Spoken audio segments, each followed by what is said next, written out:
RTV app వార్తల్ని క్షణాల్లో చదివే అవకాశం ఉంటుంది. ఒక న్యూస్ పేపర్, ఒక టెలివిజన్ ఛానల్ మీ చేతుల్లో ఎప్పుడూ ఉంటాయి. టీడీపీ రాష్ట్ర కార్యదర్శి నారా లోకేష్ యువగలం ముగింపు యాత్ర సక్సెస్తో ఉత్తరాంధ్ర వేదికలో జరిగినటువంటి ఈ కార్యక్రమంలో తెలుగుదేశం పార్టీ శ్రేణులందరూ కూడాను ఉత్సాహంగా ఉన్నారు. అందులో భాగంగానే శంకారావును కూడా శ్రీకాకుళం జిల్లా ఇచ్చాపురం నుండి శ్రీకారం చుట్టూ నారా లోకేష్ రేపు రానున్నారు. 5 రోజుల పాటు మొత్తం 15 నియోజకవర్గాల్లో ఆయన పర్యటన ఉండబోతుంది. అందులో ఆయన వచ్చి ఇచ్చేనున్న ఈ శంకారావు సభకు ఏ విధంగా సన్నాహాలు చేస్తారనే విషయం మనతో మాట్లాడిన టీడీపీ పాలిట్ బ్యూరో సభ్యులు కిమిడి కళావెంకట ఉన్నారు. చూస్తే కనుక యువగలం సభ సక్సెస్ అయిన తర్వాత తెలుగుదేశం పార్టీ శ్రేణిలో నూతన ఉత్సాహం ఉంది. మరోవైపు పొత్తులు కూడాను సక్రమమైనటువంటి ఆహ్లాదకర వాతావరణం జరుగుతున్నాయి. ఈ నేపథ్యంలో జరుగుతున్నట్టు ఈ శంకారావ సభలు ఏ విధంగా చేపట్టబోతున్నారు, ఎన్ని నియోజకవర్గాలు ఈ సభ ఈ ఉత్తరాంధ్ర జరగవు? రాబోయే కాలానికి కాబోయే నాయకుడు లోకేష్ అనేటటువంటిది యువగలం పాదయాత్రలో నిరూపించారు. ఆయన తీసుకునేటటువంటి చొరవ, ఆయన ప్రజలతో మమేకమైనటువంటి పద్ధతి, ప్రజా సమస్యల గురించి అడిగి తెలుసుకునేటటువంటి విషయం మరి అందరికీ ఆ విధంగా యువగలం పూర్తిగా సక్సెస్ అయింది. సక్సెస్ మీట్ కూడా మన పోలిపల్లిలో జరిగినటువంటి మీటింగ్ ఉత్తరాంధ్రలో కని విని ఎరిగినటువంటి విధంగా అదొక యువగలం సునామీ సృష్టించాడు లోకేష్. ఆ యువగలం సునామీలో వైఎస్ఆర్ కాంగ్రెస్ పార్టీ, జగన్మోహన్ రెడ్డి పూర్తిగా నాశనం అవుతారు అనేటటువంటిది, కాలగర్భంలో కలిసిపోతారు అనేటటువంటిది ప్రజాస్పందనలో మనకు అర్థమైనటువంటి విషయం. అందువల్ల రేపు ఎన్నికల్లో జగన్మోహన్ రెడ్డిని, ఆయన వైఎస్ఆర్ కాంగ్రెస్ పార్టీని, ప్రభుత్వాన్ని ప్రజలకు వచ్చేటటువంటి ఓటు అనే ఆయుధంతో బంగాళాఖాతంలో కలపండి. మళ్ళీ చంద్రబాబు నాయుడు గారు ఒక దిశానిర్దేశం ఆంధ్రప్రదేశ్ రాబోయే తరాలకి, అదేవిధంగా మన మనవలో పిల్లల్లో యువతకు ఒక అవకాశాలు, ఉద్యోగ ఉపాధి అవకాశాలు కానీ, పారిశ్రామికంగా పెరగాలన్నా, ఒక మంచి పద్ధతిలో రాష్ట్రం ముందుకెళ్లాలన్నా, అక్షర క్రమంలోనే కాకుండా అభివృద్ధిలో కూడా ఆంధ్రప్రదేశ్ ముందుకెళ్ళడానికి చంద్రబాబు నాయుడు గారు మళ్ళీ ముఖ్యమంత్రిగా రావాలి అనేటటువంటిది అన్ని వర్గాల ప్రజల్లో వస్తుంది.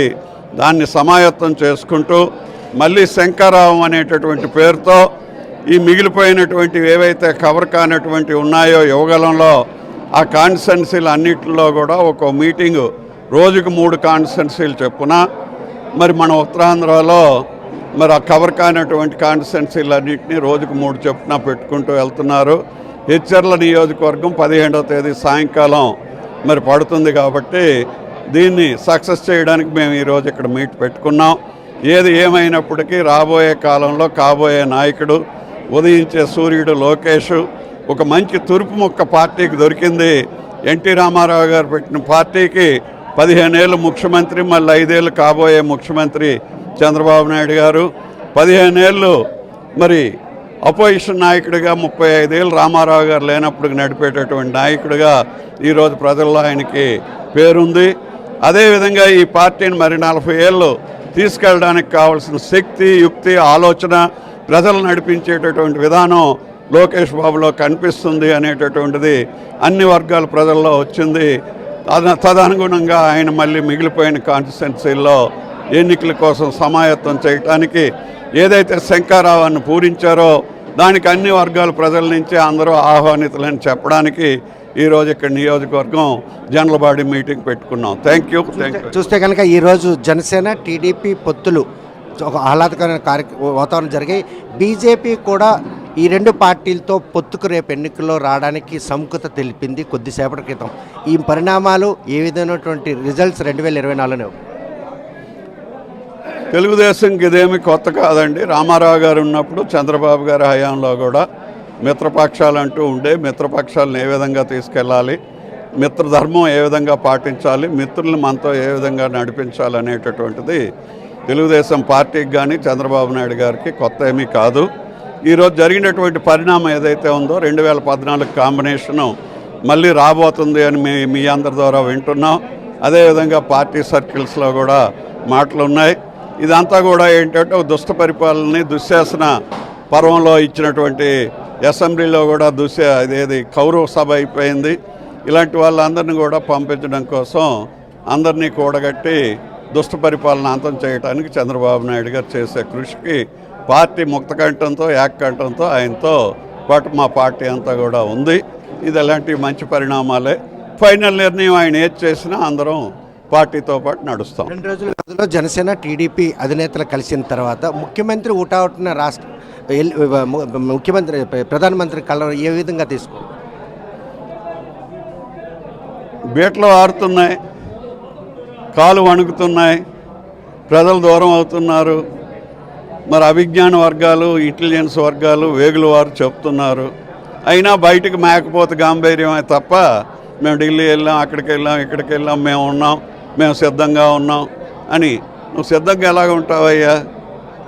5 సంవత్సరాల్లో సారాని దఫలవారీగా తీయకపోతే మీ దగ్గర రాను అని చెప్పావు. చీపుర్లు కట్టుపట్టుకొని ఆడవాళ్ళందరూ నిలబడి ఉన్నారు. ఎందుకంటే నువ్వు పెంచిన ధరల వల్ల 1,10,000 కోట్ల రూపాయలు వాళ్ళ పేదల రక్తం సాయంకాలం వరకు కష్టపడినటువంటి 500 రూపాయలు, 1000 రూపాయల్లో 250 రూపాయలు సారా రూపంలో లాగేశావు. రాను అని అన్నావు, ఏ విధంగా వస్తావని వాళ్ళు అడుగుతారేమో అని ఒక ఈయనకు భయం. అందువల్ల ఇవన్నీ కవర్ చేయడానికి, ఎలక్షన్కి కార్యకర్తలు పోకుండా చూడడానికి, ఎమ్మెల్యేల హాజరీకి, ఎక్స్ఎమ్మెల్యేలు పారిపోకుండా ఉండడానికి 25 మంది ఎంపీలు కూడా నేను ఇస్తానని హామీ ఇచ్చి వచ్చారా? 25 మంది ఎంపీలను నేను ఇస్తానని ప్రధానమంత్రికి హామీ ఇచ్చి వచ్చారు ముఖ్యమంత్రి. ఇదే చెప్పాను కదా, మేకపోతే గాంభీర్యం అని.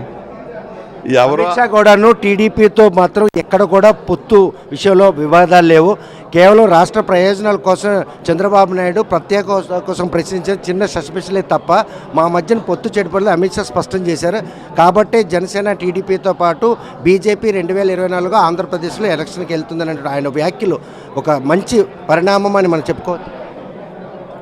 ఏదైనా ఇప్పుడు ఉండేటటువంటి పొత్తుల విషయంలో చంద్రబాబు గారు తీసుకుంటున్నటువంటి వేస్తున్నటువంటి అడుగులన్నీ కూడా మంచివే. అవి పార్టీకి, ఆంధ్రప్రదేశ్ ప్రజానీకానికి, రేపు ఆంధ్రప్రదేశ్ అభివృద్ధికి చాలా ఉపయోగపడతాయి. చూస్తే కనుక ప్రస్తుతం మాత్రం పొత్తులు ఆహ్లాదకరమైన వాతావరణంలో జరుగుతాయి.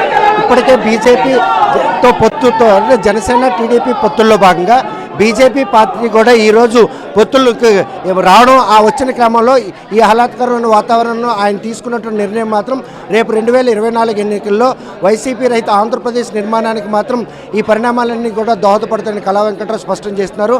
మరోవైపు 25 మంది ఎంపీలు ఇస్తామని ప్రధానమంత్రి, ముఖ్యమంత్రి చేసినటువంటి ప్రామిస్ ఏదైతే ఉందో ఆ ప్రామిస్ మాత్రం కేవలం మేకపోతు గాంభీర్యమే తప్ప ఈరోజు ప్రజలందరూ కూడాను ఆయన ఈ రాష్ట్రంలో పంపించేందుకు సిద్ధమవుతున్న తరుణంలో వారి దగ్గరికి వెళ్ళి తన గాంభీర్యాన్ని ప్రదర్శించుకోవడానికే ఢిల్లీ పర్యటనకు వెళ్ళడం జరిగిందని మాత్రం ఇటువంటి పరిణామాలు మాత్రం ప్రజలు నమ్మే పరిస్థితులైనా ఆయన స్పష్టం చేస్తున్నారు. వీడియో జర్నలిస్ట్ రామకృష్ణతో సత్యం, RTV శ్రీకాకుళం. మరిన్ని వీడియోస్ కోసం ఛానల్ ని సబ్స్క్రైబ్ చేయండి. లేటెస్ట్ అప్డేట్స్ కోసం వాట్సాప్ ఛానల్ ని ఫాలో చేయండి.